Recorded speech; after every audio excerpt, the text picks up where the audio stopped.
High guys, welcome to my mini blog. तर आता मी झोपेतून उठले होते आणि आंघोळीसाठी जात होते, पण तेवढ्यात मला परत आळस आला. मी परत झोपून घेतलं आणि मी उठले. मग शाळेसाठी आवरलं, आंघोळ केली, डोकं विचारलं, हेअरबँड लावला लाल आणि विन्स्क्रीम लावली, थोडीशी पावडर लावली, काही जास्त लावली तर मला उभरते.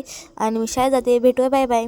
आता मी शाळेतनं आले आहे आणि मम्मी काहीतरी पराठे का काही करत होती. ते पराठे खायचे होते मला, पण मम्मी म्हणत होती थांब थांब बनवते. मम्मीचा तवा तापला होता, बेत पण झालता आणि मी मम्मीच्या मध्ये करत होती, कधी देती. मम्मी मला ढकलायला लागली.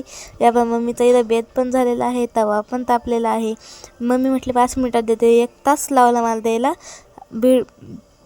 तुम्हाला मी दाखवते. आहे पहा, मम्मी बनवते आहे, पण मला 1 तास भर वेट केलं, काय की मम्मी यूट्यूबवर शंभू किचन म्हणून असे रेसिपी आहे त्याच्यावर टाकणार होती आणि मम्मीने मला कुठे जाऊन दिले. तर ते एवढे गरम होते. मी खाऊन पाहिले, एकदम बेस्ट लागले. तर तुम्हाला पण करायचे असेल तर मी आत्ताच सांगितलं आहे, शंभू किचनवरती जाऊन तुम्ही बघू शकता. Bye bye. Like share subscribe. Bye bye.